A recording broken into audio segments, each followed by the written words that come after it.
Prologue. It was muddy and windy by the river. At times like this, Lily wished they had a dog she could throw sticks for, though Big Cat and Little Cat probably wouldn't approve. She wanted a cute little dog, a pug or something like that.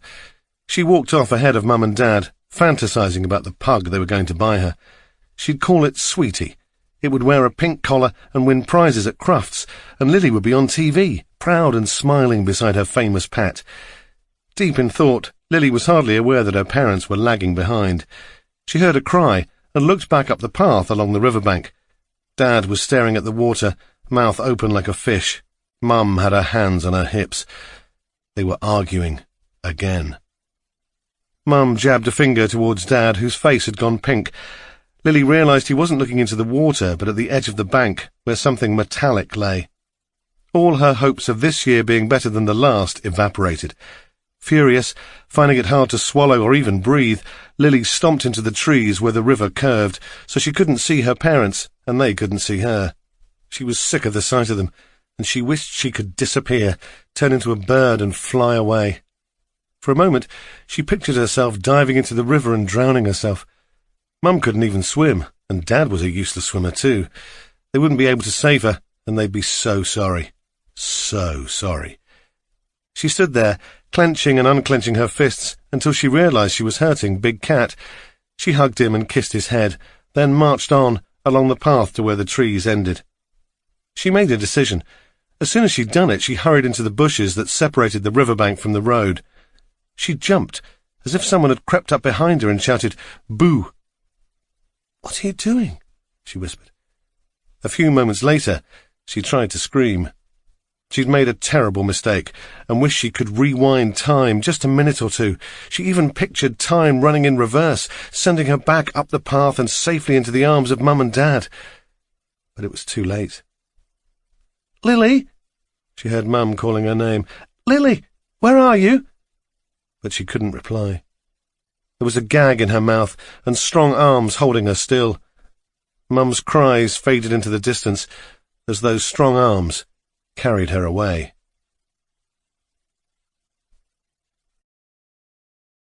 Part 1. Chapter 1. I crossed the border into Wales shortly after 5 o'clock, the sun low and muted in a sky the colour of slate. It was raining, but that didn't matter, because as I hit the crest of a hill, the valley below came into view, and it was glorious. I slowed the car so I could take it in. The flat peaks of the Berwyn Mountains framed a green world, patchwork fields dotted with sheep, pretty farmhouses that overlooked rolling fields, trees, some standing proudly alone, others crowded together, and flowing through it all, the River Dee. This was home. Why had I waited so long to come back? When night fell, it would all look very different. Then I would probably miss the never-dimming lights of London, but now I wound down the window and let the chill air cleanse me. I was sure that here, finally, I would be able to write again, rediscover my voice, my inspiration. If I could do that, I was certain all my other worries would dissolve like snowflakes falling into water. So it was with a great deal of optimism that I steered my car, a white Qashqai, down the hill into the valley.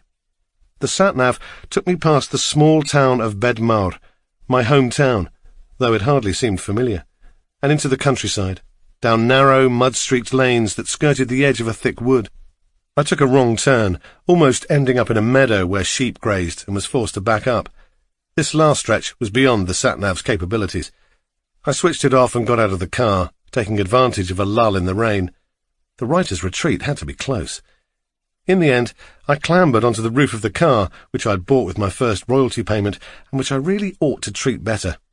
And there it was, standing on a low hill beyond the meadow. It was a stone house, painted white, with a steep tiled roof. It was bigger and more imposing than I'd expected. The kind of place that looked like it would always be cold inside, no matter how many fires you lit. Behind the house, a steep bank half protected it from the elements. To either side, woodland stretched as far as I could see. Something flapped in the branches above my head, startling me and almost making me lose my balance. But I stole another look at the house before I climbed down and smiled. It was the perfect place to write a scary book. Back in the car, I headed up a long driveway lined by bare-limbed trees. There was a large barn to the left of the house, and, I noticed, a cottage that hid at the rear of the main building, like a shy child peeking out from behind its mother's skirt. The house was even more impressive up close. It was solid, a place that had stood here for, I guessed, 200 years. The only signs of modernity were a TV aerial on the roof and a plastic child swing in the garden. Smoke rose from a tall chimney. I wanted to take a good look around, but I was tired and hungry, and besides, there would be plenty of time to explore later. As I removed my small case from the car, the front door opened and a woman stepped out, hugging herself against the cold. She was about my age, in her early to mid-40s, with long chestnut-brown hair and prominent cheekbones. She was skinny and pale, the kind of person my mum would say would be blown away by a stiff wind, but attractive, a woman who would make me look twice if I spotted her in a bar. She was wearing jeans and a green sweater with some kind of cashmere wrap over the top. A poncho? She had on a pair of dark-framed glasses that she readjusted as she came towards me. "Lucas," she said, "I'm Julia." I shook her hand. It was slim and surprisingly cold, like shaking hands with a ghost. Although her smile was welcoming and warm, she managed to look sad at the same time. There was something in her green eyes, an echo of pain, that made me stop and hold on to her hand for an extra moment. Perhaps sensing that I was studying her, trying to read her, she became businesslike, asking if I had much luggage. "Just this," I replied. "This place is amazing." I nodded towards the swing. The wind had caught it, so it swung slowly to and fro, as if being used by a tired ghost. "Must be a fantastic place to grow up." I knew immediately that my words had stung in some way. She recovered quickly, though, and gestured for me to follow her inside. "Welcome," she said, "to Neath Bran." I followed her into a hallway which was painted white with a gallery's worth of traditional pictures on the walls, the local countryside, mountains and horse riders, crumbling castles and fields of daffodils. She saw me glance at the paintings. "They're not really to my taste, but I thought the guests might appreciate it. Rustic Welsh charm." "I like them. They remind me of home." A raised eyebrow. "You're from round here?" "Originally. I was born in Bedmawr, but my family moved to Birmingham when I was 6. We had pictures just like this in our house." I nodded at the painting of the daffodils. "In fact, I'm pretty sure my mum had this exact same picture." I smiled, wondering if she still had it, hanging in the villa in the south of Spain. "How about you?" I asked. She had a faint northern English accent. "You don't sound Welsh," I said. "No, I'm from Manchester originally, Didsbury. We only moved here a few years ago." I wondered who she meant by we. The retreat's website listed Julia as the sole proprietor. "Come into the kitchen," Julia said. "It's warmer in there." She asked me if I wanted a coffee, and I accepted gladly. It was a typical rural kitchen, spacious, with buttery walls, a stone floor, and a view of the front garden. I stood by the Aga and rambled on for a minute, telling her about the journey. I hadn't spent time with another human being in days. Julia smiled politely as she waited for the kettle to boil, making the occasional comment. She'd removed her glasses, which had left 2 little marks on the sides of her nose. A ginger cat strolled into the kitchen, tail held high, and I stooped to stroke it. "That's Chesney," she said, as the cat purred and rubbed his face against my knuckles. "He's gorgeous. So, is it just you and Chesney?" She turned away from me and lifted the faintly whistling kettle. The cat, detecting a shift in the atmosphere, dashed out of the room. "Yep," Julia replied, the gap so long that I'd ceased to expect an answer. "Just us. And the other guests, of course." I looked around stupidly as if they might be hiding in the kitchen cupboards. "Oh, they've all gone to the pub," she said. "It's become a bit of a tradition when they finish work for the day. The Miners' Arms. It's a couple of miles down the road." She handed me my coffee. "I've got some boring paperwork for you to fill out. How long do you think you'll want to stay?" "I was hoping to leave it open-ended, if that's okay. I mean, at least a month." Her eyebrows shot up. "A month? Is that okay? I can pay up front." "Yeah, sure. I really have to get my stupid book finished. Not just finished, started as well, but I didn't tell her that." She looked me up and down like she was seeing me for the first time. At last, she smiled. "That's absolutely fine, Lucas. Stay as long as you like." I spent a while filling out the paperwork and made small talk with Julia while I finished my coffee. Outside, dusk crept up to the windows. Julia gestured for me to go up the stairs first. In contrast to the immaculate decor on the ground floor, the stair carpet was threadbare and the wallpaper peeled in patches. There were signs that someone had started to decorate this area at some point, but the work had been abandoned. When we reached the landing, Julia said, "You're on this floor." I was a little disappointed I wouldn't be at the top of the house, but I didn't want to complain. "Yours is the second door on the left," Julia said from behind me. I took hold of the door handle and she yelled, "Not that one!" I withdrew my hand as if the handle were red hot. Sorry, you said—" "I meant third door, room 6. She had her hand on her chest, breathing hard, pink spots on her cheeks. She noticed me staring at her and forced a smile. "Sorry, that room isn't made up yet. It's a bit of a mess." She stepped past me and pushed open the door of room 6. I followed her inside. It was an impressive space. Wooden floorboards, in better condition than those in the hallway, a neatly made double bed, a wardrobe and dresser. Best of all, there was a huge desk beneath the window with what looked like a comfortable, ergonomic chair. I ran my hand over the desk's smooth oak surface. "Sorry there's no ensuite," Julia said. The pink spots on her cheeks had faded and she was calm again. "The bathroom's a little way down the hall." She stood beside me at the window, so we faced our reflections in the glass. It was dark outside now. No stars or moon. Save for a few lights dotted here and there across the landscape, it was as if the world beyond this house had ceased to exist when the sun went down. "I'll show you around when you've had a chance to unpack. But you can either write here, or in the sitting room, or even in the cottage." "Great." She produced a room key and laid it on the desk. "You pretty much have the run of the house, except can I just ask you not to go into the basement? It's not, safe." "Oh?" "Stairs. Need to be repaired." "Understood." I couldn't imagine wanting to go into the basement anyway. I sat at the desk. "This is wonderful, Julia. How long have you been open?" "Only a few months. Haven't really got going yet, not properly. I mean, I know a lot of writing retreats have guest authors, classes, etc. I'm going to organise all that at some point. For now, this is just a quiet, secluded place for people to come and get their heads down." "That's exactly what I'm looking for." I didn't explain there was another, more specific reason for choosing this particular retreat, so close to where I'd spent my early childhood. "Are you an author yourself?" "Me? No." She was about to leave me to it, but hesitated by the door. "I don't mean to be nosy, but what kind of books do you write?" "Horror." There it was. A faint look of distaste, a reaction I was well used to. "And, is this your first book?" "No. I've written tons, most of which sold somewhere close to 0 copies. "Most?"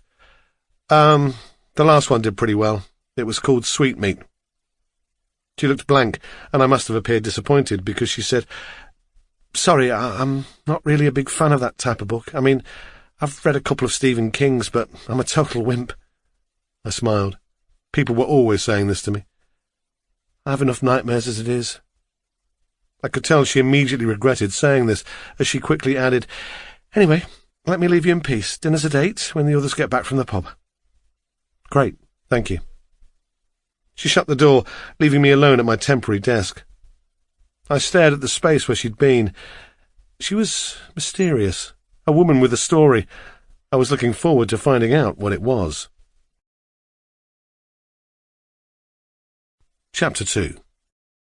A clatter of noise came from downstairs, a booming male voice, footsteps, a slamming door, the other guests back from the pub.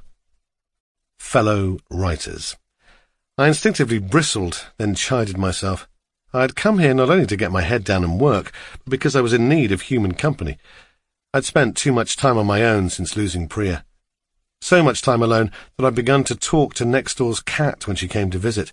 and to order parcels from Amazon just so I'd see another human face. I was sure the courier had started to avoid me, tired of making conversation with the crazy guy in flat 3. I went downstairs, following the sound of conversation, to the dining room. There were 3 of them, a man and 2 women, seated around an oval table. They all looked up as I walked in. The man was seated on the far left. He was in his late 30s, with a high forehead and a neatly trimmed beard. I recognised him, but couldn't quite place him. Sitting almost on his lap was a young blonde woman with pale eyelashes and a small mouth. Pretty in that English rose way, but not my type. On the other side of the table, a woman in her 50s with an expensive-looking haircut was thumbing an iPhone. The man gestured for me to take a seat. "So, you're the new guy," he said, sticking out his hand. "Max Lake. This is Susie Hastings." The younger woman mouthed hello. "And I'm Karen," the older woman said. "Karen Holden." I'd heard of Max Lake, of course I had. He was a writer of literary fiction who'd been talked about as a kind of enfant terrible a decade ago. Now, as far as I could tell, he spent most of his time on Twitter, trying to make every injustice in the world about him. I didn't recognise Susie's name. A first-time novelist? She and Max were sitting very close together, almost touching. I was sure I'd seen Max mention his wife in an interview. Yes, he was wearing a wedding ring, so it would be faintly scandalous if he and Susie were sleeping together. I introduced myself as I sat down. "Lucas Radcliffe, as in L.J. Radcliffe," Karen said. "Goodness, I loved your book." As I tried to look modest, she turned to the others and asked if they'd read it. They hadn't. "It's about all these children who disappear, and this creature who eats their souls. So deliciously scary. I loved it. It sold squillions as well, didn't it?" Yeah, it did okay. I hated talking about this kind of thing. It made me cringe to my core. "I heard it was being made into a movie, with Emma Watson?" "Well, maybe, but probably not with Emma." While looking at Karen, I could feel Max scrutinising me. "A horror novel, is it?" he asked. "My agent's always telling me I should write something genre. A thriller, or crime novel perhaps, between my proper books. Something to help pay the bills." He chuckled. "But I don't know if I could bring myself to stoop to it." Before I could respond, Julia entered the room, carrying a plate piled high with bread rolls and a dish of butter. There were a couple of bottles of sparkling water on the table already. She hurried out and returned with 4 bowls of vegetable soup. Smells lovely," Max said, pouring himself a glass of water. "Julia, I don't suppose there's any wine, is there?" I asked. The other 3 exchanged knowing looks as Julia said, Sorry, this is a dry house." "That's why we go to the pub every night," Max said, "to get our rations." A dry house?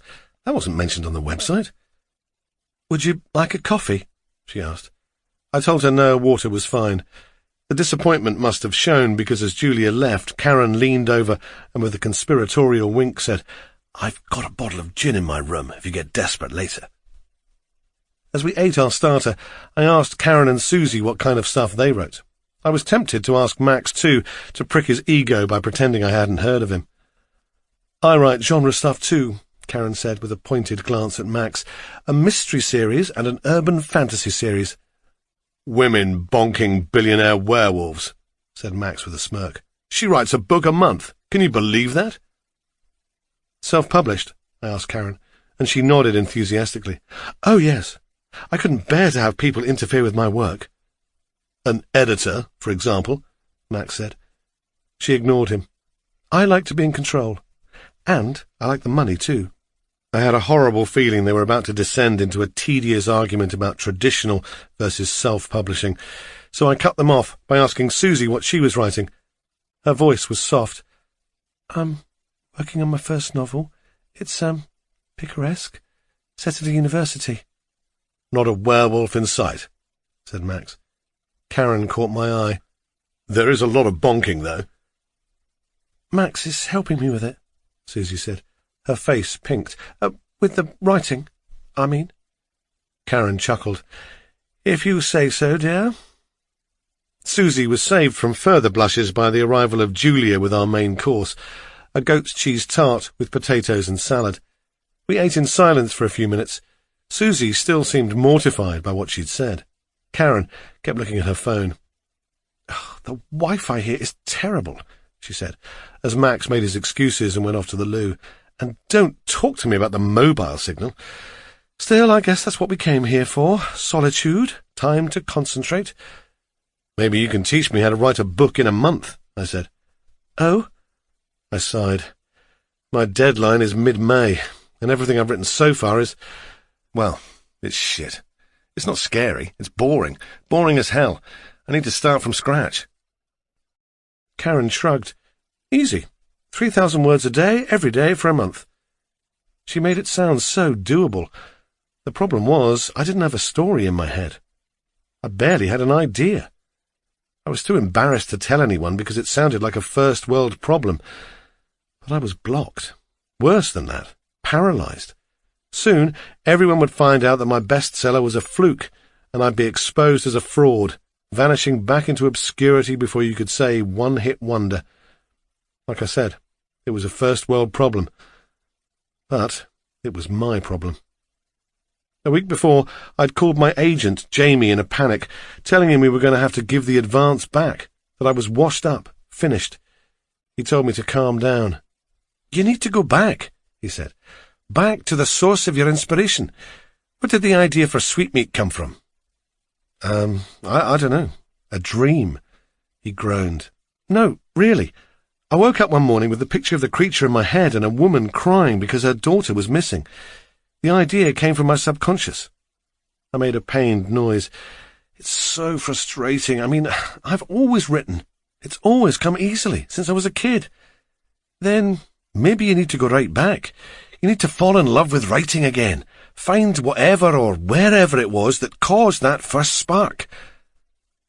Wherever. That caught my attention. Although Sweetmeat was set in an invented community, it was very much based on the place where I grew up in North Wales. The green, empty landscape, the relentless rain, dark woods and low mountains, the river where a boy from our school drowned. And boredom, that was a vital ingredient. There was nothing to do, so I'd made stuff up. I started off by drawing and writing comics, then moved on to short stories. I invented whole worlds to entertain myself. In London, where I'd lived since my early 20s, there was too much to stimulate me on the surface, but not enough to stir my deeper imagination. I needed darkness, but lived in a city where lights always shone. It was time to go back into the dark. "What are you thinking?" Jamie had asked. "That it's time to go home," I replied. After dinner, while Max and Susie went upstairs to work on her novel, Karen gave me a tour of the house. I didn't know where Julia had gone. "The rooms are all named after prominent Welsh writers," Karen pointed out. "The dining room is the Roberts room, after Kate Roberts. On the opposite side of the hallway to the dining room and kitchen was a decent-sized sitting room called the Thomas room, presumably after Dylan. The room was dark and cosy, stuffed full of books, with a library ladder attached to the highest bookshelf. There was a utility room and another large room, the Follett room, that contained a number of desks with chairs, but which appeared unfinished. One wall was only half painted white, and there were no curtains at the window. Most of the rooms had open fires or log burners, so the smell of wood smoke permeated the house. It threw me back in time to my childhood, to long, drowsy Sunday afternoons, a black-and-white film on TV, listening to the top 40 on the radio, finger poised on the record button. I didn't miss those days, but the memory stimulated a nostalgia gland, the sense that life was hurtling by too fast. "Fancy a ciggy?" Karen asked, a mischievous twinkle in her eye. "Oh, go on then." We went out front. I noticed that she winced slightly as she walked, and she passed me a cigarette. I was strictly a social smoker, but it tasted delicious. "Max is a terrible literary snob," she said, "and a huge narcissist. But he's quite good company." "Susie seems to think so." "Good for her." She lowered her voice. "Though she is a little weird.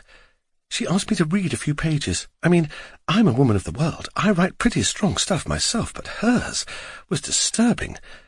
A couple smearing each other with animal blood, using it as a Sexual lubricant. Gross, actually. And there's this horrible bit in it with a dead baby in a freezer. She shuddered. Wow. And as for our literary friend, I heard him on the phone to his wife the other day arguing about money, about whether he should be frittering the last of their cash away on a writing retreat. I think he's going through a sticky patch. His patch is going to get stickier if his wife finds out about him and Susie. I frowned. Some people just don't appreciate what they've got. Karen raised an eyebrow. I stubbed out my cigarette and reminded myself I just met this woman. Ignore me. I don't want to come across as judgmental. Oh, me neither. She gestured at the land around us. You know, this place used to be a slate mine 100 years ago? Interesting. She smiled. You sound like my daughter when I tried to tell her about my youth. Back inside, we passed a closed door. Karen noticed how my gaze snagged on it. That's the basement, she said. She leaned forward and whispered in a mock, spooky voice, We're not allowed down there. Yes, Julia told me. Something about the stairs being unsafe. Karen checked over her shoulder and lowered her voice to a whisper. I heard a guest strayed down there once, and Julia flipped and chucked them out. Really? Uh-huh. She is a little intense. I like her, but I wouldn't want to get on her bad side. Now, fancy joining me for a small gin? I checked my watch. It was only 9:15, but I needed to be disciplined if I had any hope of getting this book written. So I said good night to Karen and went to my room. I paused outside the second door along in the hallway, noticing that unlike the other rooms it bore no number. There was room 5 by the stairs, then this door, then room 6, which was mine. Standing in the silence, I heard a noise come from inside the numberless room, like a radio turned down low. Looking around to ensure no one was coming, I gently pressed my ear against the painted wood. Inside the room, someone was singing. A female voice, soft and melodious. I couldn't make out the words, but it sounded like a child's song, a nursery rhyme or lullaby. I shifted my position, and the floorboards creaked beneath me. Abruptly the singing stopped, and I hurried to my room, hot with guilt, like a peeping Tom caught in the act.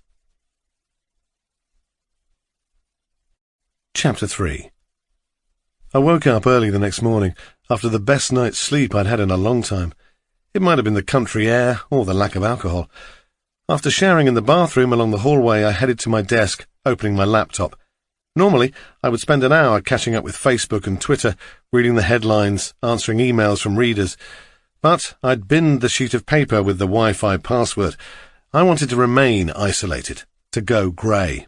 No social media, no email, no internet, till I got this book written. If anyone needed me urgently, they could call. I opened my work in progress and stared at the blinking cursor.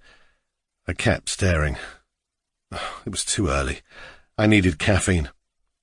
Downstairs in the kitchen I found a pot of coffee and some croissants on a plate with a note saying, "Help yourself."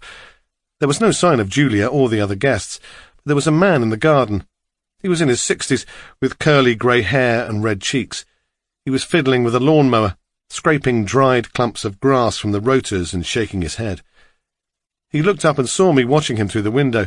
He raised a hand in greeting, then pointed at the mug in my hand and winked at me. I didn't want to upset the locals, so I made one and took it out to him. "Oh, cheers," he said. "I take it you're one of Julia's writers?" "I guess so, yes. I'm Lucas." He stuck out a hand. "Rhodri Wallace." He nodded towards the house. "Julia's a lovely lass. I hope this writing retreat thing works out for her, after the time she's had." The time she'd had? "You don't know? Well, it's not for me to tell you." He returned his attention to the troublesome lawnmower and thanked me for the coffee. I was about to go when I remembered the singing I'd heard the previous night. "Are there any children here?" I asked. "Young girls?" His face darkened. "Why do you ask that?" "I wondered who the garden swing was for, that's all." He turned to look at it. Now in daylight I could see how rusty it was, how it clearly hadn't been used for a long time. "That thing needs taking to the tip," Rhodri said, turning away to indicate our conversation was over. I ate breakfast and knew I should go back to my room, force myself to write, but I still felt uninspired. I'd come here to reconnect with the place where I grew up, hadn't I? Outside the day was clear and bright. I would go for a walk. That was sure to help. I headed down the drive towards the main road, tossed a coin in my head and turned left. It was cold, despite the brightness, and I stuck my hands in my coat pockets and put my head down, not really looking where I was going. I headed across a field towards some distant woods. Snowdrops sprouted from the earth, the first harbingers of spring. Birds sang in the trees. It was so peaceful here. So, why did I feel uneasy? A woman with a spaniel on a lead passed me as I entered the wood. The sight of the dog stirred a memory which I tried to ignore, exchanging hellos with the woman.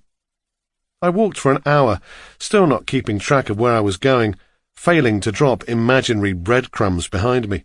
The path was muddy, and I felt foolish in my canvas footwear, but I was determined to keep going. I was lost in thought, but I wasn't thinking about the book I was supposed to be writing. I was thinking about Priya. We met in our early 20s. Recently I'd been listening to the radio, and the DJ said something about the approaching 20th anniversary of Radiohead's OK Computer. I reeled, unable to believe it had been 2 decades since Priya and I bought that album. We used to listen to it together all the time. When Karma Police came on the radio, I had to turn it off. It hurt too much. At the time, I'd been working in an office, and she worked in my local bookshop. I was there a lot, one of their best customers, and Priya and I got chatting. She was beautiful and clever and all those things, funny and sexy and wise, moody and crazy and restless. She had shiny black hair and little moles that I loved to trace with a finger when we lay in bed. I told her I was an aspiring writer, and when we started dating, through the period when we moved in together, all of those early years, she supported and encouraged me. When I got my first book deal, she was as ecstatic as I was, possibly more. She told me it didn't matter when my book failed to set the world alight. She counselled me, told me it was all about building an audience, one reader, one book at a time. She calmed me down when my first publisher dumped me. She celebrated again when I got another deal, even though it was tiny. She told me to keep going. If it weren't for her, I would have given up. One day I was going to make her proud, show her that her faith was justified. I fantasized many times about calling her, giving her good news. The bookshop where she worked had gone bust, and she was working in an office, doing a job she hated, surrounded by people she had nothing in common with. I was going to rescue her, rescue us. But by the time it happened, it was too late. She was already gone. I stumbled on the path, and the shot of adrenaline brought me out of the pit I'd been mentally wallowing in. I looked around. I was in a clearing in the woods, with 1 path ahead of me and 3 behind me. I had no idea which way I'd come. I looked for footprints, but had mostly been walking slightly to the side of the puddle-strewn path on the grass, so couldn't see any. I was lost. I took out my phone, hoping I could find my location on my Maps app, but had no signal. I tried to decide what to do, head back in the direction I'd come from or plough on. Listening carefully, I thought I could hear traffic in the distance. I decided to carry on. I passed a stagnant pond, gnats darting about the surface. A dog poop bag hung from a branch. I couldn't be too far from civilization. As I headed on, the trees thinned and the path became muddier. Within minutes, I was in a large clearing in a field of overgrown, yellowed grass. In the centre of this field, which was ringed by trees on all sides, was a dilapidated stone hut. I approached it. The windows were smashed and the wooden front door had half rotted away. I pulled at it and peered into the hut's interior. A rank, musty smell floated out. The floor was strewn with ancient litter, but apart from that it was empty. I stepped inside, trying not to breathe through my nose. Among the rubbish, rusting drinks cans, crushed cigarette packets and a porn mag with curled pages, was something furry. At first I thought it was a dead rat, but peering closer I realized it was a soft toy. It looked old and weather-beaten, the clumpy, damp fur coated with mould. Its glass eyes stared at me until I had to look away. I closed the door. I had the sensation that fate had brought me here, because suddenly I felt inspired and keen to get back to my desk, an impulse I hadn't felt for a long time. I was still lost, though. To my right I could hear cars, closer than they'd been before. I headed in that direction, and after tramping through another copse of trees I found the road. There was no pavement, just a grass verge, which was dotted with wild flowers. I was pretty sure the writer's retreat was to the west, so I went that way, keeping to the verge. 5 minutes later, I heard a car behind me. I turned and saw a taxi, like a chariot, sent by the gods. I waved, and it pulled over. The driver wound his window down. "Need a ride?" It was warm inside the cab, and it smelled of air freshener, the chemical scent a welcome relief after the stink of the abandoned hut. "What are you doing out here?" the driver asked in his strong Welsh accent. He was about my age, with thinning brown hair. I told him I'd gone for a walk and lost my bearings. He laughed. "Happens a lot. These woods can be deceiving. They all look the same, especially if you're not from round here." "I am from round here," I said. "Well, I used to be." "Back visiting relatives, are you?" "No, I'm staying at Nath Bran, the writing retreat. Do you know where it is?" "Oh, I know where it is, all right." We set off. He drove with one hand low on the wheel and kept looking back over his shoulder at me. I wanted to tell him to keep his eyes on the road. "So, you're a writer," he said. "What kind of stuff do you write?" "Horror." "Oh, really? Doing research, were you? Out in the woods?" Something like that." We passed a squashed badger, lying dead by the roadside. "My dad's always got his nose in a book," he said. "I didn't inherit the reading gene, though. He's always nagging me about it. Maybe I should read one of yours. I love horror movies. The gorier the better." "I'll send you one," I said, "but only if you promise to read it." "Cool. I'd like that." We passed more roadkill, a rabbit this time. "So, you were staying with Julia Marsh? I was surprised that she hung around after what happened." What do you mean?" He flicked his eyes at me in the rear-view mirror. "Oh, you don't know. It was big news at the time." I waited. "Her husband. He drowned in the Dee. Michael. Nice chap he was." "Oh, my God." No wonder Julia looked so haunted. "When was that?" He thought about it. 2 years ago. Terrible it was. But that wasn't the worst part." He stopped, forcing me to ask, "What was the worst part?" "A little girl. She disappeared." I stared at him. "They said she drowned like her dad, but they never found her body. The police were there for ages, frogmen and everything. Terrible. Everybody in town went down to watch. They said she must have been swept along, all the way to Bala." That was the lake where the Dee ended up. "And here we are," the driver said. I looked up, confused, expecting to find myself by the banks of Bala Lake, but no, we were at the end of the drive that led to Nath Bran. "Can I drop you here, or do you want me to take you up to the front door?" Here's fine." I got out and found a £10 note in my wallet, telling him to keep the change, seeing as he'd rescued me from a long walk. He nodded thanks and handed me his card. Ollie Jones, taxi and chauffeur service, short or long haul. I was about to turn away when he said, "Some people say that house is cursed." "What?" "Superstitious claptrap. It's all to do with the widow." "What? The widow? Did he mean Julia?"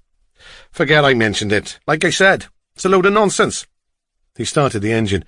"Though you'd be surprised how many folks around here believe in nonsense." Chapter 4. I broke my vow not to go online as soon as I got back to my room, retrieving the Wi-Fi password from the wastepaper basket.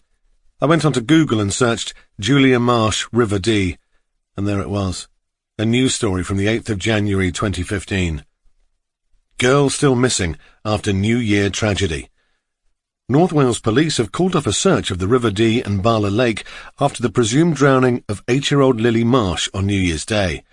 Lily had been out walking with her parents on January the 1st along a stretch of the Dee near Bedmawr in Denbighshire. Her father, Michael Marsh, 42, drowned while trying to rescue his daughter. According to North Wales police, Lily had run ahead out of sight. When they caught up, her toy cat was floating in the river, prompting Mr. Marsh to jump in. His wife Julia, 40, called emergency services, who pulled his body from the water, but emergency services have been unable to recover Lily's body. The operation involved police divers, the fire service and river rescue teams. But after an extensive search of the river and the 4-mile-long Bala Lake, emergency services had been stood down. A spokesperson for North Wales Police said, "The search was wrapped up yesterday, but our inquiries are ongoing." Michael Marsh was an IT manager who'd recently moved to the area from Manchester with his family. Lily attended the local primary school, St Peter's, whose head teacher, Anna Rowland, said, "This incident has shocked the entire community, and we continue to pray for Lily." Mr Marsh's funeral takes place today. Poor Julia. I remembered her yelling, "Not that room." The numberless bedroom next to mine must have been Lily's. I shuddered, then realised something. Julia was the mother of a child who'd disappeared. What if she found out what Sweetmeat was about? Would she chuck me out? Not for the first time in my life, I felt as if I'd stumbled into the darkness of one of my own stories, because a river featured heavily in Sweetmeat too. A river that stole kids away from their parents. In my novel, the victims are taken by a supernatural entity, a creature who lives in the woods and feeds on children's souls. That was where the title came from. The creature describes the souls as tasting like sugared fruits or candies, and as he consumes them, he whispers, "Sweetmeat." A river runs through the woods, and in one scene the creature drags a little girl into the water. The heroine is a female cop who's investigating the disappearances of half a dozen kids from a small town in rural England. At the end, she goes down to the river and trades her own soul. "It's bitter," complains the creature as it chokes to death, for those of the children, so they're released to heaven. But because the detective is killed when she gives up her soul, the fate of these kids remains a mystery. Not the kind of book Julia would want on her bedside table.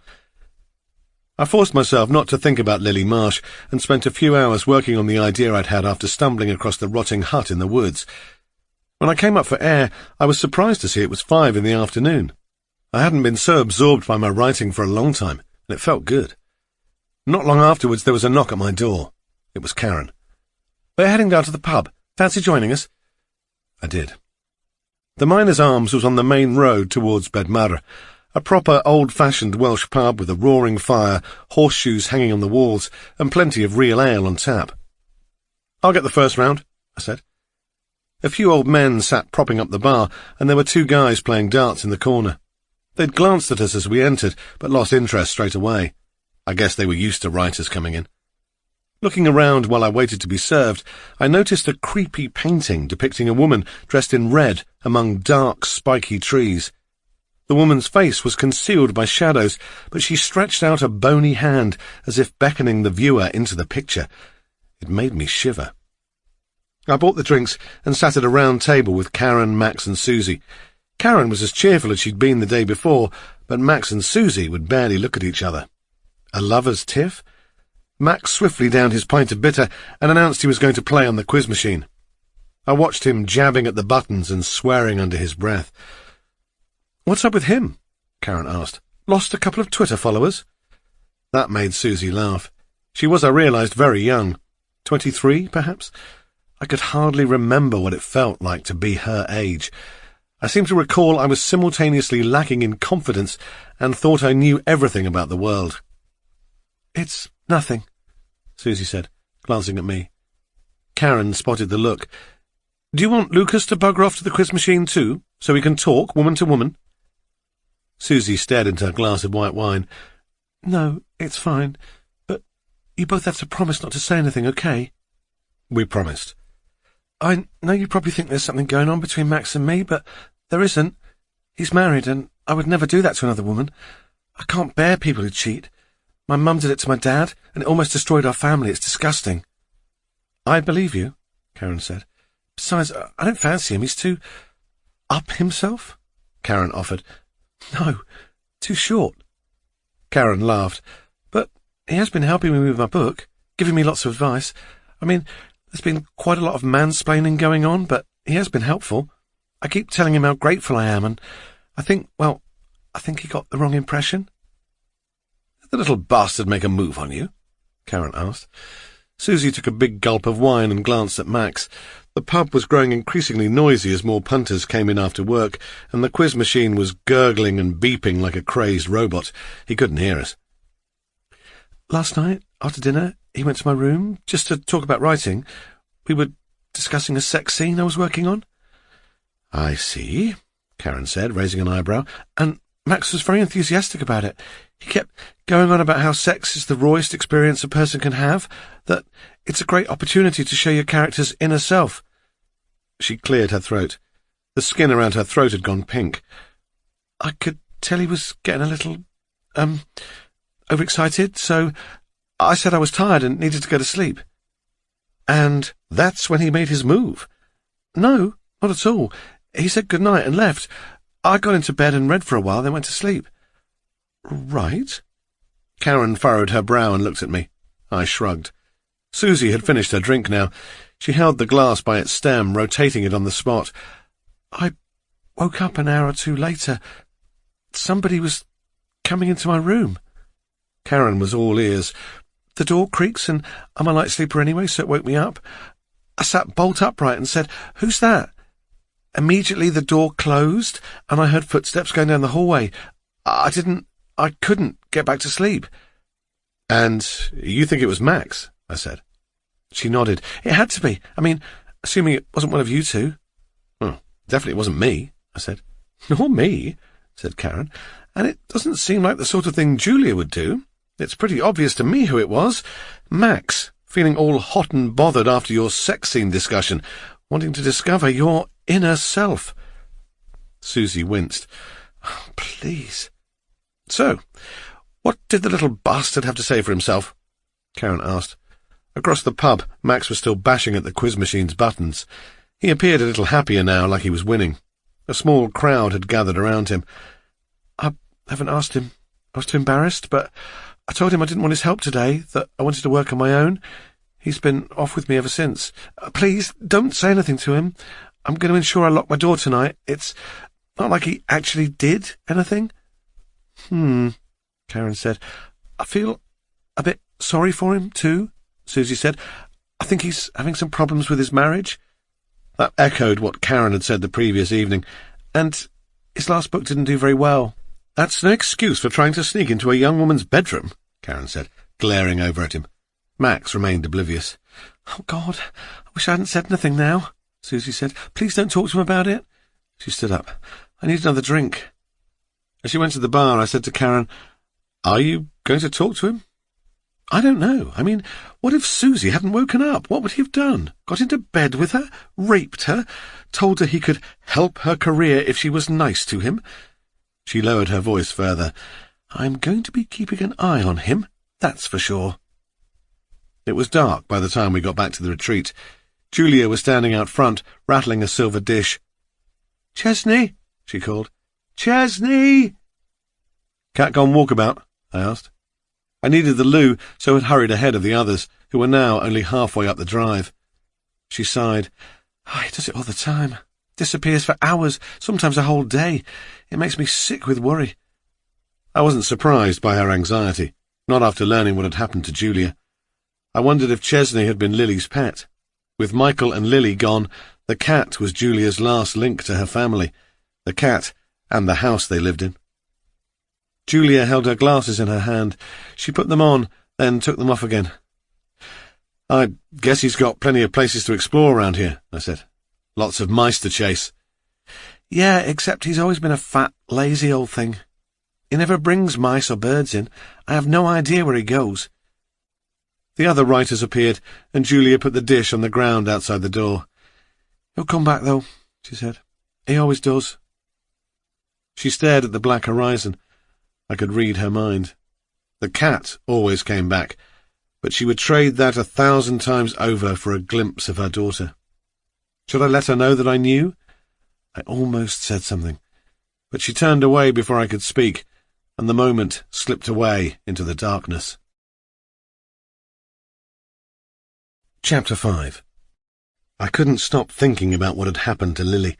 Perhaps if I hadn't written a book about vanishing children, if my imagination didn't tend towards the macabre, the gothic, I might have gone along with the obvious, that Lily had drowned in the river and for whatever reason the police couldn't find her body. I wouldn't have seen it as a mystery. But After trying and failing to get into my work the following morning, I had an overwhelming compulsion to see the spot where Michael Marsh had drowned, the last place where Lily Marsh had been seen. There was a map accompanying the article I'd read the day before, showing the stretch of river where the incident had occurred. I copied it into a notebook and went out. Walking through the thin patch of trees towards the Dee, I tried to convince myself I wasn't a misery tourist, the kind of person who visits a murder scene to see where the carnage happened. I kept telling myself to turn back, go home, get on with my book. But my legs had other ideas. They carried me forward until I came out onto a muddy path where the river swept around a bend. As soon as I stepped onto the path, an image flashed in my mind of this very place. A pebble striking the water, an adult calling out. It stopped me in my tracks. It had to be a memory from my childhood. And of course that made sense. My parents must have brought me here. We'd probably come frequently. But, like so much of my early childhood in Wales, the memory had retreated into a dark, unreachable place. I consulted the map. Yes, this was where it had happened. It was raining, little icy needles on the back of my neck, and the river was swollen, foaming like a rabid dog. It was easy to see how someone could drown in that churning current as it swept around the corner. Even the strongest swimmer would struggle. A child wouldn't stand a chance. Tentatively, I made my way down the bank onto some rocks by the water. I found a stone and tossed it in, watching it vanish beneath the opaque surface. I closed my eyes and imagined a man thrashing in the current, desperate and afraid. Climbing back onto the bank, I looked around. What else could have happened to Lily if she hadn't drowned? I turned in a slow circle, taking in the landscape. There was no way she could have crossed the river. This spot was close to the road. Could somebody have been waiting here? An opportunist, spotting a child? I pictured it. He grabbed her and threw her toy cat into the water so her parents would think she'd fallen in, then dragged her back to his car. But why didn't she scream? Would he have had time to do all that before Julia and Michael caught up? Surely it was too risky. No.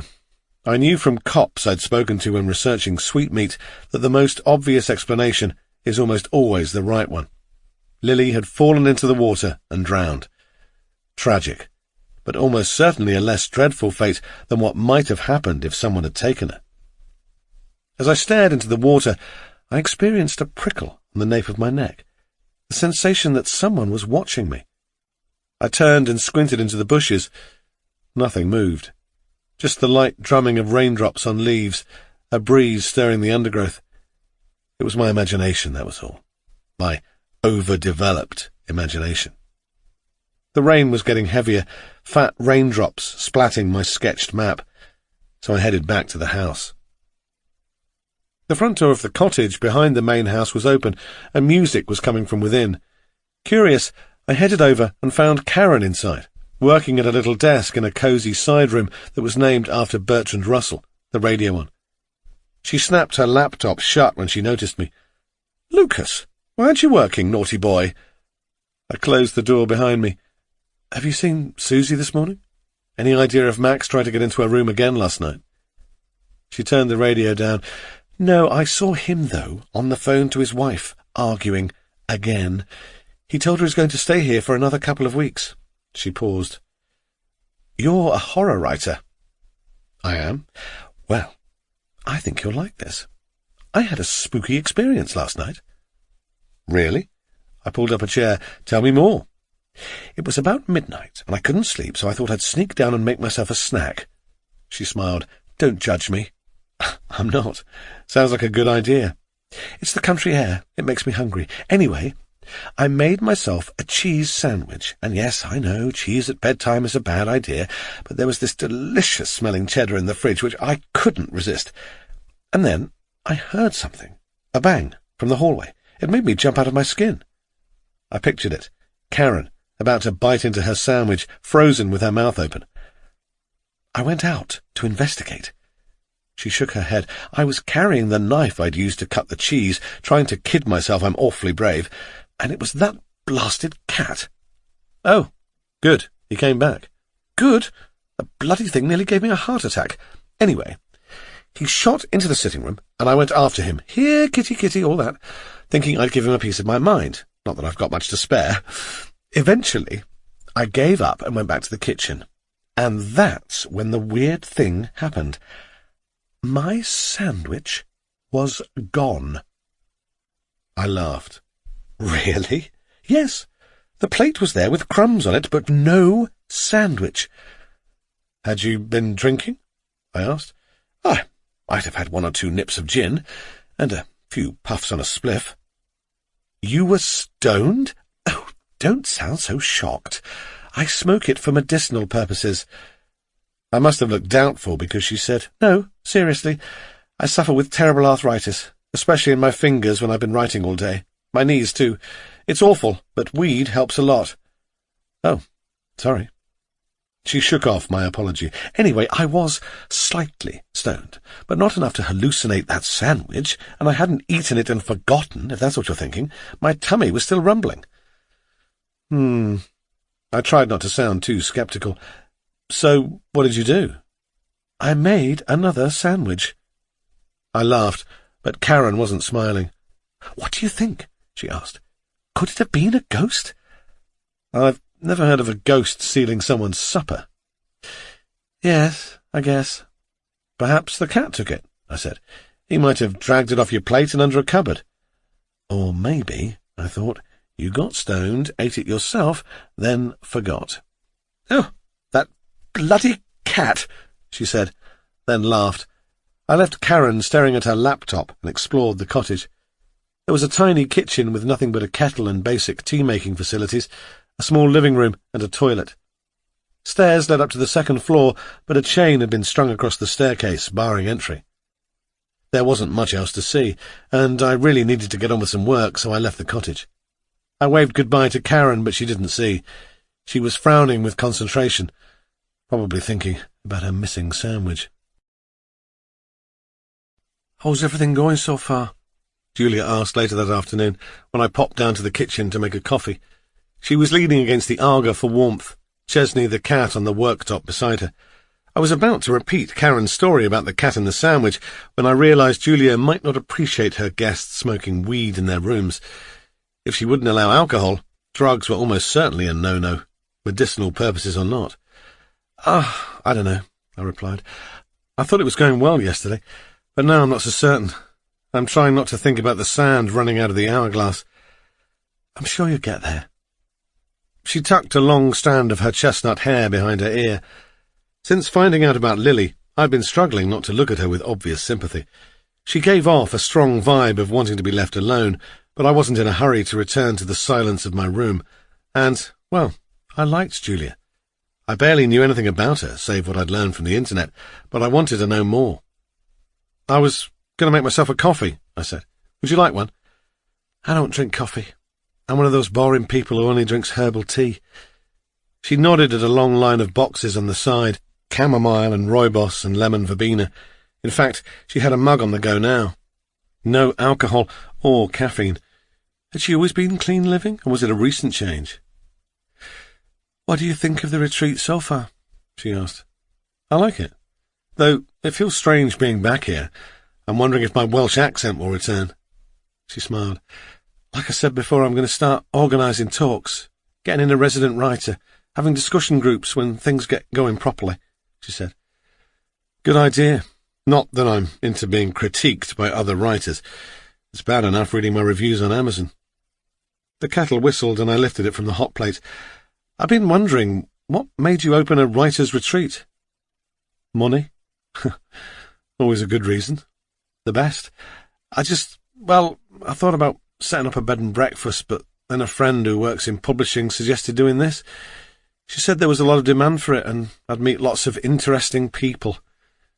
Do you have friends in publishing?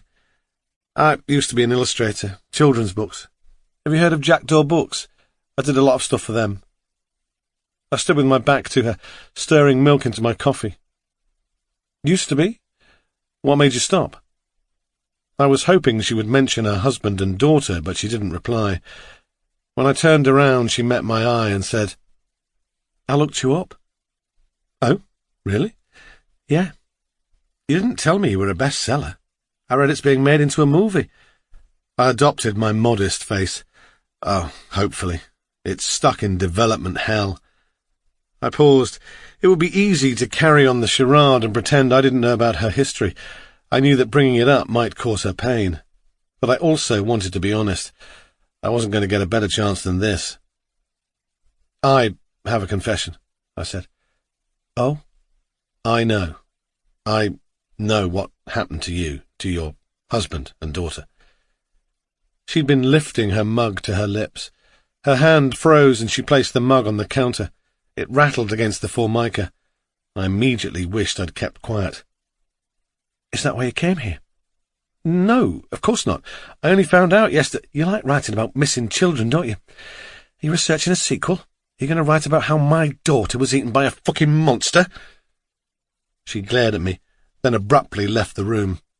I stood there, the cat blinking at me accusingly, stunned by how quickly she'd gone from calm to furious as if I'd flipped a switch. After a moment of hesitation, I followed her into the sitting room, the Thomas room, I reminded myself, where she stood by the bookcase, her chest visibly rising and falling, a thunderous expression on her face. Julia, I promise, I didn't know until yesterday. A taxi driver mentioned it when I said I was staying here. She stood with her back to me, staring through the window at the cloud-choked sky. And then what did you do? Google me? My silence was confirmation. She turned. Do you know how many journalists I had coming here, day after day, week after week, all of them pretending to be concerned, wanting me to give my side of the story? It took months to get rid of them. And now I've got an author staying here who specialises in writing about missing children. I don't specialise in it. I should never have opened this place. I'm not ready. She covered her reddening face with her hands. She was silent, and I didn't know what to do or say. Eventually I managed, I swear, Julia, that my new book has nothing to do with missing children. I have no interest in writing about you or your family. I feel terribly sorry for you, that's all. She shook her head, as if the sight of me made her sick. If you want me to go, I will. I think that will be best. Okay. I felt sick, but what else could I do? Now? She wouldn't meet my eye. You can stay tonight, but first thing tomorrow, I want you to go. Chapter 6. I dreamt I was drowning, being dragged to the bottom of a river by clutching hands. All I could see beneath me was hair, swaying like fronds, and I swallowed mouthfuls of dirty black water. I could hear music, muffled and soft, a girl singing on the riverbed, sweet but distorted, the melody bent out of shape. I woke up, gasping, but the singing continued. I lay there, still half in the dream, listening, thinking I must still be asleep. Stupidly, I pinched myself. I was definitely awake. I got out of bed and pressed my ear to the wall that separated my room from the one Julia had stopped me going into. Lily's room. That's where the singing was coming from, just as before. Now, in the silence of the night, it was clearer. But I couldn't make out the words. I strained to hear, and then it struck me. The words weren't in English. I hadn't studied Welsh since I was 5 years old, but I was sure I recognised the first few words. Un, dau, tri. 1, 2, 3. The rest of the words, though, and the tune weren't familiar. What was a girl doing in Lily's old room singing in the middle of the night? I was about to leave my room to investigate further when I realised it must be Julia. Yes, it sounded like a child singing, but it was conceivable that it was a woman. Or it could even be someone playing a recording. That must be it. Perhaps Julia was in there now, listening to a recording of her daughter singing. It was unusual behaviour, but people deal with grief in many different ways. The singing stopped. I waited for the sound of Julia leaving the room, but all was silent. Eventually, I got back into bed and pulled the covers up to my chin. I'd come up with a solid, rational explanation for what I'd heard, but I was still spooked, and I lay there for hours, the melody from the song repeating inside my head, burrowing deeper into my brain with every loop, until eventually I entered a hypnagogic state where I could hardly tell the difference between imagination and reality. I pictured myself getting out of bed again, crossing the room and touching the wall. It was warm, pulsing, and I became convinced the wall was made of flesh and bone, that the house was alive. I dug my fingernails into the wallpaper and tore holes in the pattern. As the melody from the little girl's song went round and round in my head, blood trickled from beneath my fingers and ran down the walls. The house shuddered, as if it were crying. It didn't take long to gather my stuff and pack my suitcase. Although I felt guilty about looking into what had happened to Julia's daughter and invading her privacy, I also thought I was blameless to some extent. It was surely a coincidence that I'd written about the topic that most hurt Julia. I yawned, exhausted from my disturbed night, haunted by my waking dream. As I checked to see if I'd forgotten anything, I couldn't help but glance over at the walls, expecting to see them bleed. Maybe it was a blessing that I was leaving. One thing had struck me in the morning light. When the house cried in my dream, it had sounded like Priya. I opened my bedroom door just as Karen came down the stairs from her room on the top floor. She spotted my suitcase. "What's going on?" "I'm leaving." "What? Why?" Sensing that she would bombard me with difficult questions if I wasn't honest, I gestured for her to come into my room and take a seat. I told her everything, keeping my voice low. "Oh, that poor woman," she said. "I had no idea." "Do you remember seeing it on the news at the time?" "No, I was living in Italy then. It's dreadful. I don't have children, but I can imagine." She trailed off. "It's not right for her to chuck you out, though. I mean, you didn't come here because she had a missing child, did you?" "Of course not." She got up. "Let me have a word with her. Maybe I can persuade her that you're a good egg, not a creepy voyeur with a dead child obsession." Before I could protest, she left the room. I sat there, feeling like a schoolboy whose mum has gone to talk to the head teacher to plead his case. 5 minutes later, Julia appeared in my doorway. Can we have a chat?" she said. "Of course, come in." She closed the door behind her. Her hair was tied back in a ponytail, and, fresh-faced and makeup-free in her baggy jumper and leggings, she looked younger than her age. But she had dark smudges beneath her eyes, and her skin was so pale it was almost translucent. She was so thin, too, as if grief had melted the meat from her bones. "Listen, Julia, I promise you I had no idea about Lily before I came here. It's a total coincidence that I wrote a book about missing kids. I would never, ever dream of exploiting—" She cut off my babble. "Lucas, sorry. No, I'm sorry. I overreacted. You can stay, assuming you still want to." "I do. Good. That's settled then. Let's forget it ever happened." She went to leave, but I stopped her by saying, "Do you want to talk about it? About Lily and Michael?" She focused on a spot on the carpet. "Not really. I understand. It hurts to talk about it." She looked at me curiously, and I added, "I lost someone too. Someone I loved, and it still causes me pain just to think about it, let alone talk about it. For you to lose 2 members of your family." She shook her head. "1. Only Michael. I mean, yes, Lily is lost, but she's not dead. I'm sure of it." "Oh." She made an exasperated gesture. "Everyone assumes she's dead. The police, all the people in town, my friends, everyone. But they don't." She sat down on the bed. "Okay, I'll tell you, but you have to promise you won't put it in a book. On my mother's life." "Okay." She turned her face towards the window. It was New Year's Day, 2 years ago. The path along the riverbank was slick with mud.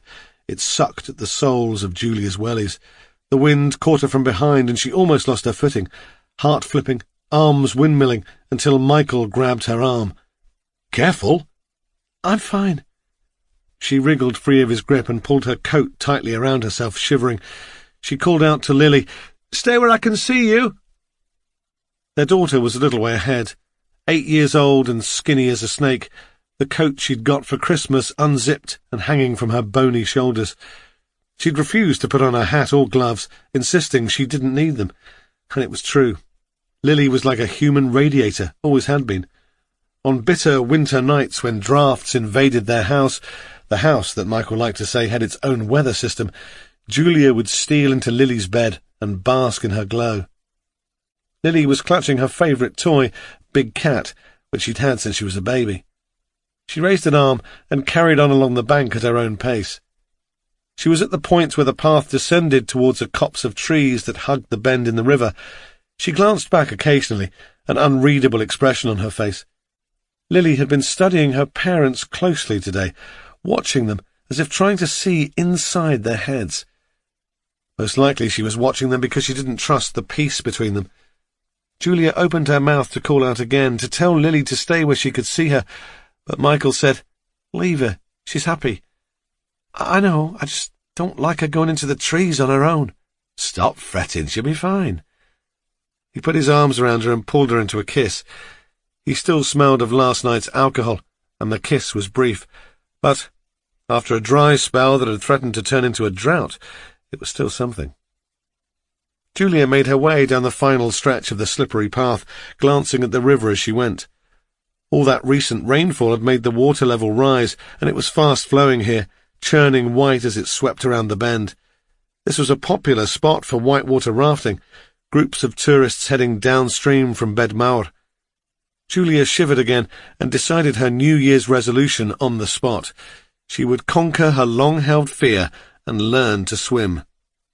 Lily was still ahead of them, approaching the copse at the bottom of the slope. Julia turned to speak to Michael and saw him sneak something into his pocket. "What was that?" "Nothing." She stepped closer. "Show me." "Come on, Julia, it was nothing." He went to move past her, but she stepped into his path, making him slip. As he snatched at her arm, she stuck her hand into the pocket of his fleece. He tried to stop her, but she was too fast. She held up the hip flask. The evidence. The broken promise. "It's for the cold," he began, before trailing off. She expected him to be apologetic, sheepish, but his eyes flashed with defiance. In that moment he looked just like Lily when Julia told her to tidy her room or do her homework. "I don't have a husband and child," she thought. "I have 2 children." She flung the hip flask with all her strength towards the river. It fell short, landing on the edge of the bank. They both stared after it. "If you pick that up, that's it," she said. "I'm not going to." But she saw the way his eyes flicked sideways, could see the longing there. "I'm going to catch up with Lily," she said. "We can talk about it when we get home." The final part of the path was steep, forcing her to run to avoid slipping again, and she skidded to a halt among the trees. Bare branches, slimy leaf mulch on the ground, more puddles of mud. But no sign of Lily. She strode ahead towards the far edge of the copse, aware of her heartbeat accelerating while following a trail of footsteps. Michael was a few steps behind her as Julia called out, "Lily!" There was no response. Logic told her she would find Lily just beyond the trees, but logic couldn't quell the cold eddy of fear in her belly. "Lily!" she called again, trying to keep her voice light. "We're going to have hot chocolate when we get home." "And you can watch as much YouTube as you like," she added silently. Julia emerged on the other side of the copse. Sure, the sky had grown darker during the few minutes she'd been beneath the trees, the clouds more swollen with rain. Ahead, the path rose, steep but not as muddy as before, and the churning in Julia's stomach intensified. Where was she? Where the hell was Lily? Julia ran up the slope to a crest that overlooked the river. The water foamed and snapped at the bank, and that was when she saw it. The sight that almost stopped her heart. Big Cat, floating on the water. "Michael!" His name emerged as a scream. She ran back to him, grabbed hold of his arm and pointed at the river, at the black and white stuffed toy. He saw it immediately, and their eyes locked, mother and father, before he tore off his coat and ran down the bank, across a ledge of flat grey rocks that stretched out to the water. He paused for a second, shouting for their daughter as the river dragged Big Cat beneath its surface. Michael plunged into the water.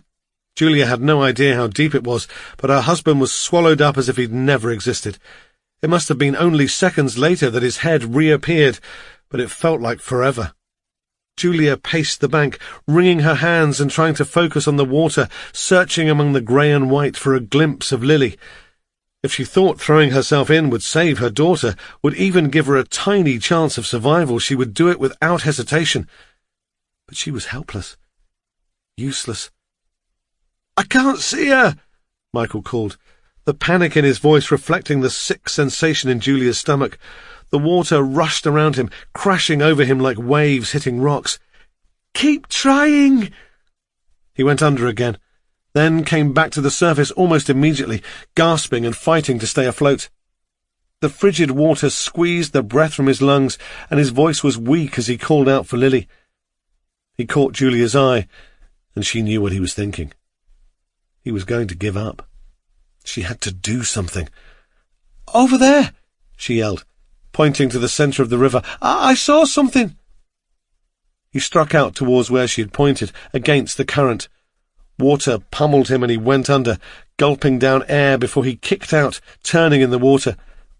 He was 4 or 5 metres from the bank, clearly struggling, fighting the river as it tried to claim him. In her panicked state, Julia imagined creatures beneath the surface, clutching at Michael's ankles, dragging him down. She pictured Lily down there too, wrapped in a river creature's deathly embrace. Michael was getting weaker. Julia could see it on his face, in his sluggish kick, and a burst of foaming water caught him, sweeping him away from where Julia stood. It didn't cross her mind that he might drown. As a non-swimmer, she had an inflated idea of his abilities. All she wanted was for him to keep trying to find Lily. As he headed for the far bank, submerging for a moment before coming back to the surface, she remembered her phone in her pocket and woke it up with shaking hands, punching 999, yelling at the operator who answered, their calm voice doing nothing to soothe her. When she looked up, Michael was gone. Julia dashed down to the edge of the bank, onto the rocks, expecting Michael to emerge, trying not to panic. She swept her gaze along the river, left, then right. Where was he? Where was he? It was cold, so cold on the riverbank, but she barely felt it, in the same way she couldn't feel the tears on her cheeks. She couldn't feel a thing. There was a silence in the room after she'd finished, the weight of her words thickening the air between us. I groped for something to say, something more than a platitude. Should I tell her my own story now? Show her that I understood exactly how it felt to have someone you love ripped from your world, for a great boot to stamp on your life? Julia spoke before I could make up my mind. "I shouldn't have threatened to chuck you out," she said, "but you have to understand it's still raw, all of it." There was a long pause. I wondered if she knew I might have heard her during the night. I guessed she hadn't thought about it. It seemed she was compelled to spend her nights in Lily's room, communing with her missing daughter, in the same way an alcoholic is drawn to the bottle. As Julia spoke, she twisted her hands together, ignoring a lock of hair that dropped across her eye. "People think that time heals, that you get over it. But every day for me is like a Groundhog Day, you know? I wake up, missing Lily. 100 times a day I imagine her coming through the front door. 100 times a day I blame myself for not keeping a better eye on her. I curse my parents for not forcing me to go to swimming lessons. The same things every single day. And at the end of it, I go to bed, missing Lily." I didn't know what to say. She finally brushed the hair away from her eye. "Of course, there are moments when I almost forget. But then I get this feeling of panic, this knowledge that there's something I'm supposed to be worrying about. Then I remember, and the guilt hits me. Like, how could I forget, even for a second?" Oh, Julia. I wanted to touch her arm, put a hand on her shoulder, do something to show empathy, an attempt at comfort. But I sat there, a useless bloke not knowing what to do or say. "You probably think I should let it go," she said, shattering the silence. "My daughter, drowned, move on, she's not going to come back. I don't—" Julia got up and went to the window. It was grim outside again. White mist hung over the distant trees, turning them into ghostly silhouettes. Julia stared into the mist as if she expected, or hoped, to see Lily emerge from it, her little girl back from the dead. "What did the police say?" I asked. "They must have searched for her." According to Ollie, the cab driver, and the news reports, the river had been swarming with police. But Julia's face told a different story. "They gave up almost immediately," she said. "The investigation is supposedly still open, but I haven't heard anything for over a year. Nobody's actively working on it. They gave up within weeks because they were convinced she drowned." "But you are convinced she didn't?" Her gaze was intense. "They would have found her body. I'm sure of it." "Not necessarily." She shook her head. "I can't believe that she would have been swept along the river that quickly when Big Cat was still there." "What do you think happened?" She didn't hesitate. "Somebody took her. He was waiting beyond the trees. Maybe he'd spotted us walking along the path. It could have been opportunistic. Or maybe he followed us there, hoping for a chance to take Lily. A chance we gave him by lagging behind, by not watching her properly." In her head, she was back by the river, perhaps imagining a sliding doors moment, a different path. "I think someone was following us," she said. I studied her. "What makes you say that?" "Just, it seems beyond even my bad luck that a predator just happened to be out there that day, that he made a decision and acted so quickly. And it's not just that. In the days leading up to Lily's disappearance, I had this feeling that we were being watched." "What do you mean?" "Just, have you ever had that sensation? That there are eyes on you, but when you turn round there's nobody there?" I nodded. I knew that sensation well. "I still feel like that now," she said. "All the time. I think I can see Lily in my peripheral vision, just standing there watching me. But when I turn, no matter how quickly I move, trying to catch her out, she's never there." I understood. I'd had the same sensation with Priya. "What else did the police do?" I asked. "Apart from dragging the river, I mean." "I don't know exactly. They looked in the surrounding woods, but didn't find anything. They spoke to a few local men on the sex offenders register, put out appeals for witnesses, checked road cameras, but it always felt to me like they were ticking boxes. They thought it was all a waste of time. She had to be in the river." "Have you ever considered hiring a private investigator?" "I wanted to, but—" She sighed. "I'm skint. A couple of people started an appeal for funds to help find Lily, but it didn't raise much. The public believed what the police said, that she'd drowned. And another child, a 4-year-old girl, vanished at the same time down in London. Do you remember? Violet something. Her dad was a politician. The press gave all their attention to her. They soon forgot all about Lily. But I'm convinced, Lucas, she's still out there, and I won't give up hope. I can't. It's the only thing that keeps me going." She sighed. "I've taken up too much of your time, and I need to make breakfast. The others will be wondering what's going on." She stood and left the room without looking back. I crossed to the window. The mist was clearing slowly, bringing the world into focus. In the distance, the river wound dull and flat across the landscape. Was Julia right? Could Lily still be out there somewhere? Chapter 7. Lily. 2014. Chesney! Chesney! Where was that stupid cat?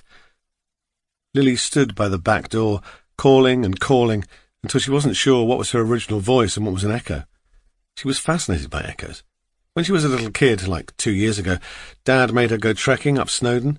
It was boring, except for the cafe at the top, where she had an enormous hot chocolate with cream and sprinkles, and, even better, the bit where they stood at the top of the mountain and yelled, "Hello!" listening to it bounce around and back again. But Chesney, that stupid, lovely fluff monster, wasn't responding to her voice or its echo. Lily glanced behind her. Mum was working on her computer and Dad was in his study. She wasn't supposed to go out on her own, even though she wasn't a baby anymore, but she really wanted to find Chesney. She slipped on her trainers and headed over to the cottage. It was locked, and she didn't think the cat could have got in there. She hunted around the garden, making little kissing noises and calling his name. She was getting worried now. What if he'd been run over? Megan said her cat got flattened by a car after falling asleep in the middle of the road. That was the problem with quiet places where there's hardly any traffic. Cats think they can lie down and sleep anywhere. Lily didn't think Chesney was that dumb, though. He was a very special cat. Probably the best, cleverest cat in the world. And she loved him. Every night he slept on the end of the bed, and she didn't mind him lying across her feet so she couldn't move. It didn't bother her that her sheets were covered in fur and this speckly black stuff that Mum said was disgusting flea dirt. Sometimes she thought he was her best friend. She liked Megan, but Chesney was the only one she could talk to when Mum and Dad were fighting. Which was pretty much every day at the moment. She heard them at night when they thought she was sleeping, when she was actually under the covers with her iPad watching her favourite YouTubers. Her mum did most of the shouting, while Dad's voice was a low rumble she couldn't make out. Mum was always going on about drinking and being on her own. Another woman's name came up a lot too, a woman who Dad worked with. Lily had asked him who Lana was once, and he went white before saying it was just a woman in his office. Megan said her mum and Dad had argued a lot too. Then they got divorced when Megan was little. Her dad lived on his own in another town, and Megan hardly ever saw him. Now, the only man in Megan's life was her granddad. When Lily thought about her own parents divorcing, she went colder than ice and had to squeeze Chesney really hard to stop herself from crying. She had reached the edge of the garden, and there was still no sign of Chesney. Beyond the fence was a stretch of overgrown grass and long flowers that were probably weeds, dandelion clocks and stinging nettles. Dad said there were rabbit warrens in the field, though Lily had never seen any. Maybe that's where Chesney was now, lying unseen in the long grass waiting for a bunny to come hopping out of its hole. Lily didn't believe her cat would kill a rabbit. He never brought any gross dead stuff into the house, probably because he knew Mum would freak out, but he probably liked watching them.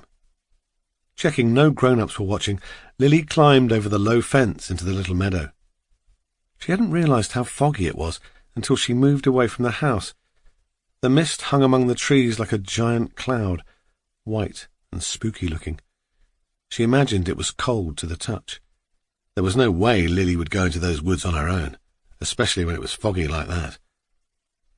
She didn't want the widow to get her. Not that she believed. "Lily!" She almost jumped out of her skin. "Lily, where are you?" Her mum was starting to sound panicked now, and Lily felt the urge to stay hidden. If Mum got really worried, then she'd be incredibly relieved when Lily turned up, and she might give her a treat. Maybe she'd feel guilty about working, and Lily would be able to persuade her to buy those Heelys she needed. She crouched in the grass, trying to decide what to do. Her mum's voice grew fainter as she moved away. Lily stood up. She felt mean, but was also worried that Mum might be angry with her. She walked back towards the fence and saw a movement out of the corner of her eye. Chesney? She whirled around. A shape vanished into the trees and was swallowed by the fog. It was too big to be Chesney. Too big and person-shaped. Lily bolted, scrambling over the fence and catching her finger on a jagged piece of wood. It dug into her flesh, a splinter that brought forth a drop of blood. Ow! It really hurt, and now she had tears in her eyes. Through the wet blur, she took another look back towards the woods. There was nothing there. Had she imagined it? The widow, opening her gigantic black mouth to call Lily's name. She didn't wait around to find out. She sprinted across the garden, calling, "Mom! Mommy!" She forgot all about the cat. Chapter 8. Julia might not have been able to afford to hire a private investigator, but I could. I had recently received another large royalty payment for Sweetmeat and had very little to spend it on. What would she think? Would she think I was interfering, going too far? She had already almost thrown me out, and it would be foolish to risk that happening again. But it wouldn't hurt to make inquiries, would it? If I got anywhere, I would tell Julia. That's what I told myself, anyway. When I was researching Sweetmeat, I befriended a private detective called Edward Rooney. He'd been briefly famous because of his involvement in a weird case involving Romanian criminals and babies, which was why I'd contacted him. I wanted to know how he would go about tracking a missing person. He was a nice guy, haunted by the things he'd seen, but willing to help, for a fee. Worried that Julia might overhear me, I took my mobile to the edge of the garden. Edward's assistant Sophie answered and transferred me across. "Lucas!" he exclaimed. "Or should I say, acclaimed novelist, L.J. Radcliffe."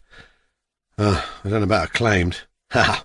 Don't be modest, man. I read it. Bloody brilliant. So, what can I do for you?" I explained that I was helping out a friend and was hoping to get some advice. Then I detailed everything I knew about Lily's disappearance and the subsequent investigation.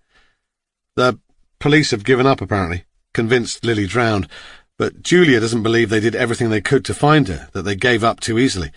She can't afford to hire someone, so I offered to help out. I cleared my throat. It was a white lie. It was quiet on Edward's end of the line. Eventually he said, "You should save your money." "Why'd you say that?"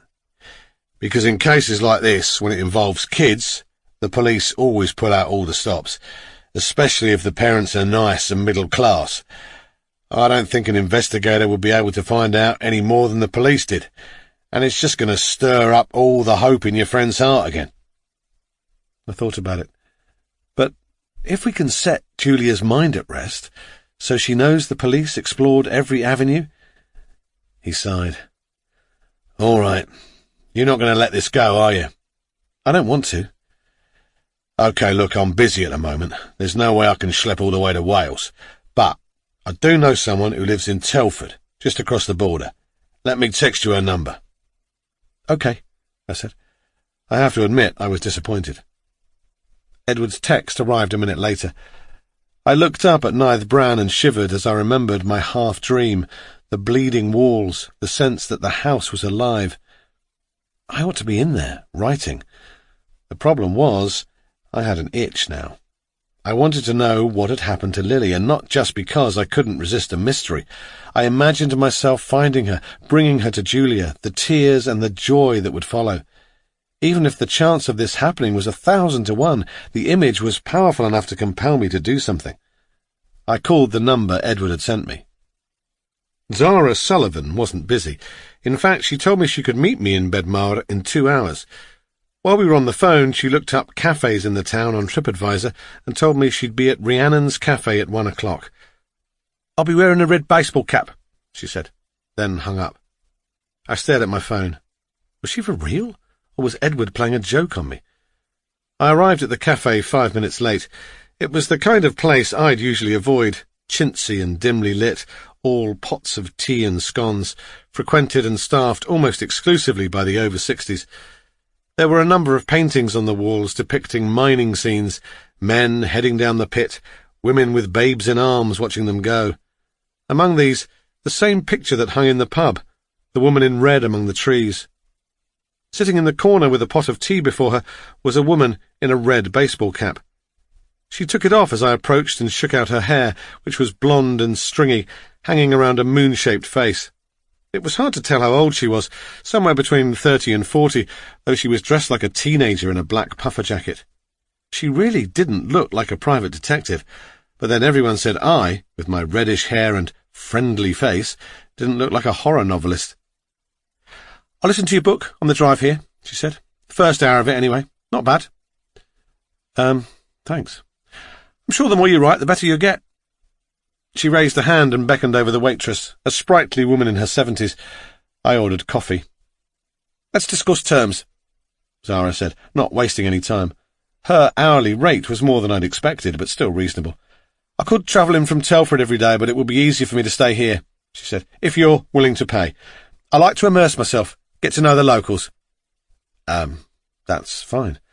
"Luckily, I have an FWB in the police in Wrexham." That was the nearest large town where the investigation into Lily's disappearance would have been centred. FWB? A friend with benefits? More than one benefit in this case. She grinned and slurped her tea. "Have a Welsh cake. They're scrummy." Producing a notebook from her messenger bag, she said, "Right. Can you tell me everything you know?" Before I start, there's one condition. I don't want Julia Marsh finding out I've hired you to do this. I'll tell her if you find anything, but I don't want to get her hopes up, so you need to be discreet." "Discretion is my middle name." She readied her pencil over her pad and raised her eyebrows. The cafe was busy, but the hubbub masked our words, as I told her what I knew. She wrote it all down, then closed her notepad. "OK, I'll call you tomorrow with a progress report." She stuck out her hand. It was sticky with cake residue. "Let's find out what happened to little Lily." I spent the afternoon working on my novel. It was about a father who believes the world is coming to an end. He takes his family, his wife and daughter, to live in a shack in the middle of a forest away from danger. The twist is that the world really is ending. A plague is sweeping across the planet, turning people into hungry monsters. I avoided using the word zombies. And these monsters begin to close in on the family in the woods. After dinner, I went into the Thomas room to find something to read. Julia had an impressive collection of books, mostly classics and contemporary literature, with the occasional thriller dotted around the shelves. I could see a line of brightly coloured spines on the top shelf. Intrigued, I climbed the library ladder and saw that most of these books bore the Jackdaw logo. That was the publisher Julia had done most of her work for. Standing on the middle rung, I took down a book called 12 Little Beasties. It was indeed illustrated by Julia Marsh, a parade of comical monsters in bright colours. I was impressed. Julia was talented. If she'd stopped work, that only compounded the tragedy of what had happened to her. At the end of the shelf, a book with a tatty spine stuck out at an angle. Feeling compelled to straighten it, I pulled it out and found an illustrated edition of Edward Lear's poem The Owl and the Pussycat. The book looked old, and I wondered if it had belonged to Julia when she was a child. I turned to the first page to see if there was an inscription, but the title page had been torn out. I flicked through the book, and something fell to the ground beneath me. I descended the ladder and picked it up. It was a faded Polaroid of a couple. A tall, skinny man in his 40s standing stiffly beside a shorter woman. Despite their late 70s, early 80s haircuts and clothes, they reminded me of the couple in that painting American Gothic. I studied the photo, trying to work out where it had been taken, but the background was too dark, the colours muted and blurred. "What have you got there?" It was Max, coming into the room with Susie. They appeared to have made up. I slipped the Polaroid back into the book and stuck it between two books on the nearest shelf. "Nothing." Max eyed the bookcase. "I'm sure if we pushed this in the right place, it would rotate to reveal a secret passageway," he said. "It's that kind of house." "Like something from the famous Five," added Susie. "No, creepier than that," said Max. "Like something from one of Lucas's books." They sat on the sofa, and I perched on the armchair opposite. "Someone told me this house is cursed." I explained what the taxi driver had said. Max's eyes shone. "How exciting! I love stories like that. Modern folklore. A friend of mine comes from Hastings, where Aleister Crowley lived. Apparently, he cursed the town, so it's impossible to leave unless you take a pebble from the beach with you. Nonsense, obviously, but fun." "Where's Karen?" I asked. "I think she went up for a smoke." "Maybe we should join her," Susie said. "Good idea. What do you think, Lucas? Should we go and see if Karen's willing to share her stash?" He was so naff, but I nodded. "Why not?" Upstairs, Max knocked lightly on Karen's door. I was a little embarrassed. We were acting like a group of naughty schoolchildren sneaking around the dorm. I wasn't expecting to hear a gasp of fear from inside the room. "Leave me alone!" Karen cried. Max and I exchanged a worried glance. "Karen," I said through the door, "it's Lucas. Are you okay?" I heard footsteps, then the key turning in the lock. Karen pulled open the door and stuck her head out, looking left and right. "Come in," she hissed. We trooped into the room. Karen had retreated to the edge of her bed, clenching her fists. The window was open, but the room stank of cannabis. Karen's pupils were huge, dilated like black pools. "Shut the door," she said. "Lock it." Susie sat beside her. "What's the matter?" "Somebody was trying to get into my room." Automatically, I looked at Max. "Hey, wasn't me," he said. "No," said Susie. "He's been with me the whole time." "Karen," Max said, "are you sure you didn't imagine it? What exactly are you smoking?"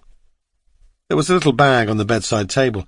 Max picked it up and held it to the light, as if he'd be able to tell how strong it was. Karen continued to stare into space. "They whispered something through the door." "Really? What did they say?" "You're not welcome here." We all looked at each other. "Male or female?" I asked, thinking about the singing I'd heard. But Karen appeared to have gone into a stupor, staring in terror at the door.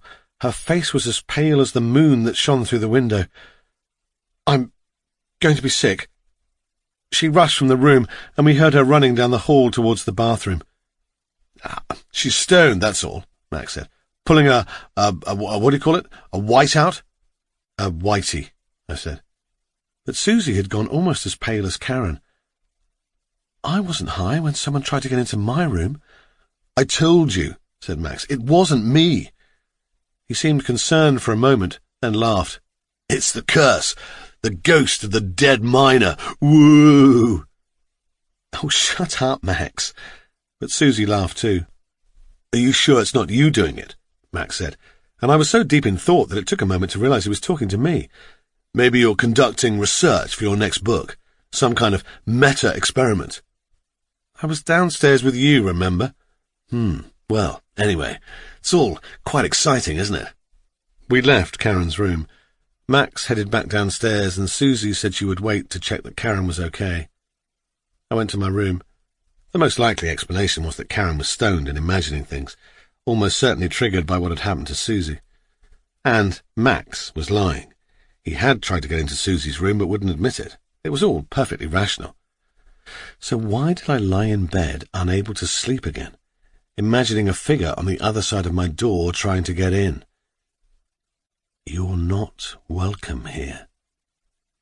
I finally went to sleep with those words echoing in my head. Chapter 9. The atmosphere at breakfast was subdued. Karen seemed embarrassed by the incident the previous night and still looked a little green around the gills. Max tapped at his phone throughout, apparently conducting a Twitter spat with someone who'd made an ill-judged joke about depression. Susie hadn't come down. I guess she was still asleep or working in her room. I took my used breakfast things into the kitchen where Julia was stacking the dishwasher, the cat snaking around her ankles. It was another cold day, frost sparkling on the lawn. Rodri was in the garden, fixing a section of fencing that had blown down in the strong winds the previous week. "Did he come with the house?" I asked, nodding towards Rodri. "Huh? Oh, you mean, did he work here before we moved in? Apparently so. He introduced himself to Michael as soon as we got here, but Michael told him we wouldn't need his help because he was determined to do all that stuff himself. That was part of the appeal of coming here." She closed the dishwasher. "He had so many plans for this place." Her eyes shone with emotion. Rodri must have sensed us watching him, as he raised a hand before turning back to the fence. "What was the previous owner like?" I asked, thinking of the Polaroid I'd found the night before. "I have no idea. An old woman lived here. When she died, she left the house to a children's charity. We bought it from them at auction." On my way up to my room, my mobile rang. It was Zara. "I met up with my friend last night." I assumed she meant the one with benefits. I hoped she wasn't going to add condoms to her expenses. "He told me a few interesting things." "Very interesting things indeed." I agreed to meet Zara by the river, at the spot where Lily had gone missing. I found her sitting on a fallen tree trunk smoking a cigarette and gazing out at the water. Mist hung low among the shrubbery on the opposite bank. "My policeman friend remembers the case very well," Zara said, stubbing out her cigarette and slipping the butt into a little plastic bag. "He repeated what you already told me, that they were initially convinced she fell into the river. They spent a lot of money searching. They had helicopters out, frogmen, the whole works. You name it, all without success." "I knew all that," I said. "But what do you know about bodies in water? You wrote a book about it, didn't you? I'm assuming you did lots of research." I avoided her eyes. A bit." "Ha! Well, my friend explained it to me. When someone drowns, the air in their lungs is replaced with water, which makes them sink.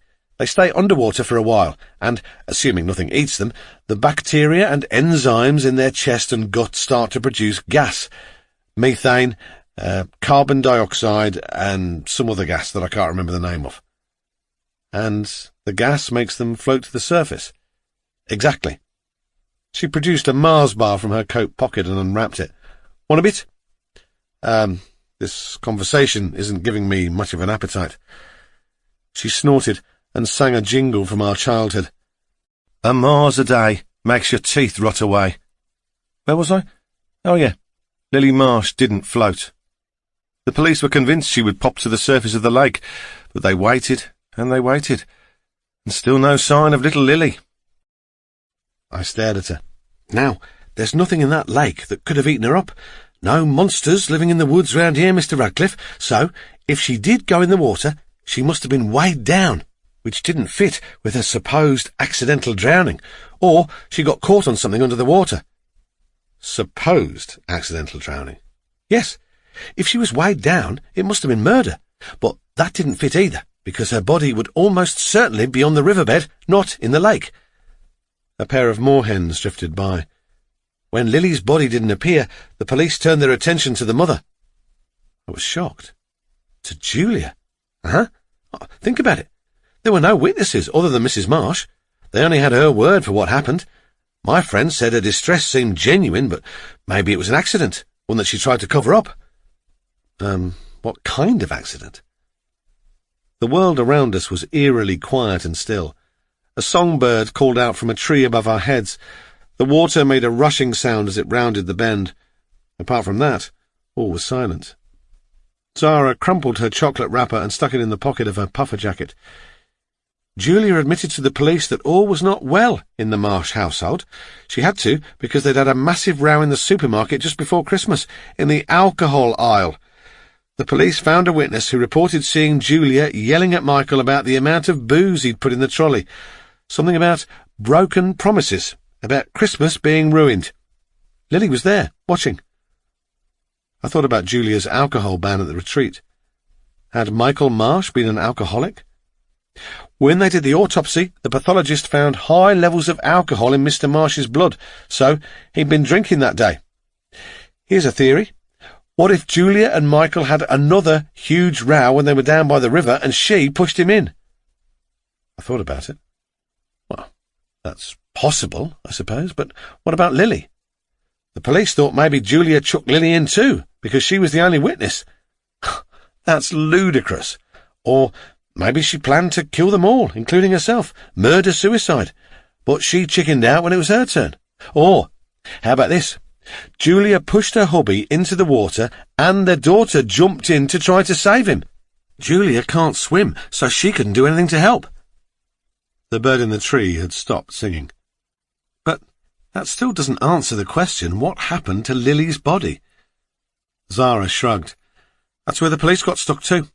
They had cadaver dogs out searching the woods looking for a grave, thinking that if Lily didn't drown, maybe Julia killed her and buried her somewhere. They searched the house too. So Julia knew she was a suspect. I guess they used the old exploring every avenue line. But they didn't find anything, and Julia never slipped up. So they went back to square one. The most likely explanation was that it all happened exactly as Julia described, and Lily's body is stuck somewhere at the bottom of Barla Lake. I mulled over what Zara had told me. Could Julia be responsible? No. I was sure her distress was genuine, and it wasn't guilt. Unless she was the world's greatest actress, a psychopath, she genuinely didn't know what had happened to her daughter. So, basically, I said, you haven't really made any progress. Except, I've done what you asked. Checked the police took it seriously, that they did indeed pull out all the stops. Maybe Lucas is one of those mysteries that will never be solved, like the Marie Celeste, or those UFO nuts who may or may not have jumped off Beachy Head a few years ago. I blinked at her. So, what do you want me to do? She asked. I stood up and paced around the copse, hoping the movement of my feet would trigger my brain. Did the police interview local sex offenders? Paedophiles? Yep, it's a small community. There weren't that many guys for them to talk to, but they got them all in, checked their alibis, searched the houses.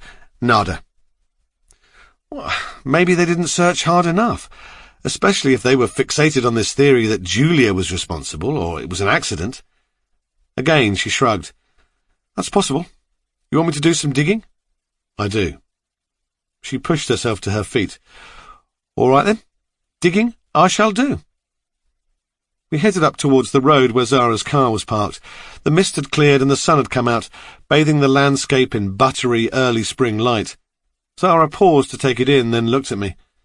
"So, you come from round here originally," she said. "I'm curious. You hardly know this Julia woman, do you? Why are you trying to help her?"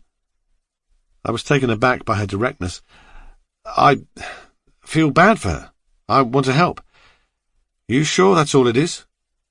We reached Zara's car, a 10-year-old Honda. Inside it was littered with fast food containers and sweet wrappers.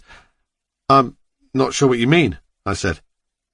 "Oh, nothing. It's just—" She laughed. "Sorry, I know I can be overly frank sometimes, but I've seen photos of Julia Marsh. She's a good-looking woman. And you think I'm helping her as a way of getting her into bed?" She unlocked her car. "Hey, I don't mean to offend you, but there's a certain kind of man who can't resist a damsel in distress. And by certain kind of man, I mean one with blood in his veins and a dick between his legs." She chuckled as she got into the car. She wound down the window. "I'll see what I can find out about the local kiddie fiddlers and call you tomorrow." She drove off, leaving me squinting into the sun and wondering, was she right? Did I have an ulterior motive? Zara was correct about one thing. Julia was attractive, but it was despite the mask of pain she wore, not because of it. And I didn't fancy her. I felt uncomfortable, though, as I walked back to the house, and I made up my mind. I would give Zara another 24 hours. If she didn't find out anything interesting, and it seemed unlikely that she would, I'd give up, put my head down, and finish my book without any further distractions. Chapter 10. Julia was in the garden talking to Rodri, who was showing her the mended fence panel. He took his tools over to the shed, and Julia waved at me as I walked up the driveway towards her. She was wearing an old-looking top and gardening gloves, hair scraped back, glasses on. She looked lovely. I mentally kicked myself. Yes, she was attractive, but I didn't fancy her. It was Zara's fault for putting the idea in my head. "Been for a stroll?" she asked. I had the horrible sense she could read my mind. Flustered, I said, "Yeah, just trying to get the mental cogs turning." "Where did you go?" I hesitated. "It's all right," she said. "I can hear the word river without having a meltdown." Rodri came over, nodding at me. "Gorgeous day, isn't it? Julia told me you come from round these parts. What are your parents' names?" "Carol and David Radcliffe." "You're joking." "David Radcliffe, the solicitor?" "That's right. You knew him?" He seemed slightly stunned. "I know everyone around here. It's been a bloody long time, though. What are they up to these days?" "They retired to Spain," I replied. He whistled. "All right for some. Well, give them my regards when you speak to them." He pointed at the flower beds. "What are you planning to do here, Julia?" "Weeding, mainly, and I was thinking of moving those peonies." "What? You can't do that." He acted as if she'd said she was going to pour petrol on the earth and set it aflame. "Why not?" "It's bad luck," he replied. "If you move peonies, a woodpecker will come and peck out your eyes." Julia laughed, but Rodri looked deadly serious. "Please don't move them, Julia." "Okay." He nodded, satisfied, and headed off to the shed. Julia and I exchanged an amused look. "Well, I guess the peonies do look all right where they are." "I should probably tell him my dad passed away," I said. "Oh, I'm sorry. Did it happen recently?" I must have cringed because she added, "Don't worry, if you'd rather not talk about it." "No, it's fine. It's healthy to talk about it, isn't it?" "It was 5 years ago now. Pancreatic cancer. He died 3 weeks after getting the diagnosis." "How awful." I scraped at the ground with the toe of my shoe. "Apparently with pancreatic cancer there are no symptoms until it's too late. The good thing is that he didn't suffer for long." "How's your mum?" Julia asked. "She's okay. She lives in Spain, so I don't see her much. She's fine, though. She's one of those women who just gets on with it, whatever shit life throws at her. She's always been like that." I could tell Julia was thinking about herself, the shit life had thrown at her, and her reaction. I was about to change the subject when Karen emerged from the house carrying a laptop. She saw us and came over. "I was just going to the cottage to do some work," she said. We exchanged a few pleasantries about the weather, then she said, "I saw the new guest earlier, so now there are 5 of us." Julia looked puzzled. "Another guest?" "Yeah. I got up at 6, and when I came down to make coffee, I saw them in the dining room." "We don't have any other guests," Julia said. "Just you and Lucas, Max and Susie." Karen opened her mouth, then closed it again. "Oh. Were they male or female?" I asked. Female, I think. They had their back to me, and I only got a brief glimpse, but I thought it was a woman." "You must have imagined it," Julia said. Karen seemed troubled by this. "That's really strange. I'm sure I saw someone." "Perhaps it was Susie," I offered. "No, I'm pretty certain she was still in bed." She chewed a thumbnail. "I suppose I must have still been a little—" She stopped herself, but Julia laughed. "Stoned? I'm not completely wet behind the ears, Karen. I can smell it in your room. I was going to ask you to do it outside. There are certain boring regulations I have to follow. Sorry to be a massive killjoy." "No, I'm sorry." Karen cringed. "So now I feel like a naughty schoolgirl who's been caught smoking out the window. I'd better get on." She headed over to the cottage. "That's all I need," Julia said. "People seeing things. You should all lay off the weed." She tugged at her gardening gloves. "I'd better get on." I was going to defend Karen, but Julia had already knelt by the flower bed and picked up the little fork. She jabbed it into the dirt, grabbing handfuls of weeds and yanking them from the earth. A strand of hair fell over her face, and she pushed it away with a gloved fist before attacking the flower bed again. She caught me watching her, and I looked away embarrassed. I'd been imagining her taking off those gloves and laying her hands on me, inviting me to lie down on the grass with her. I walked back to the house on shaky legs, face burning. Not because I thought it was wrong, per se, to be attracted to Julia, or to fantasize about her. No, it was because it felt like a betrayal. "What are you up to today?"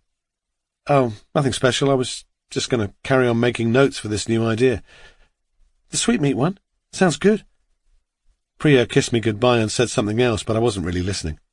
My mind had already strayed to my book, to this idea that wouldn't work, that I was on the verge of abandoning, along with my whole writing career. The ideas, the words wouldn't come, and half an hour after Priya left for work, I put the TV on, pretending to hope it might stimulate my brain. I was watching a phone-in about neighbours from hell when the landline rang. It was Priya's boss at the insurance company. "I just wanted to check that Priya's okay," she said. "You're supposed to call in if you're sick. It's an important rule." "But she left for work," I checked the time, "almost 3 hours ago." I hung up and tried her number. It went straight to voicemail. I texted her, asking her to call me urgently, and tried to phone her again. There was a knot in my stomach that grew bigger with every passing second. She cycled to work every morning, even though I told her it was dangerous, that the roads in London were insane and choked with rage-filled lunatics. She always laughed off my concerns. "It's the most exciting part of my day," she said. Once I would have said, "What, more exciting than coming home to me?" But I knew the answer. I knew that coming home to her morose, waster, has-been boyfriend was probably something she dreaded. She'd been coming home later and later recently, going out for drinks with her colleagues frequently, going to bed early. Our sex life was in a coma. It was all my fault, but I was unable to do anything about it. I was in a pit, wallowing in self-pity, and I wanted to dig myself out, but the shovel was too heavy, my limbs too weak. Everything was too much effort. Now, though, as I continually redialed Priya's number, fear jerked me to life like a defibrillator.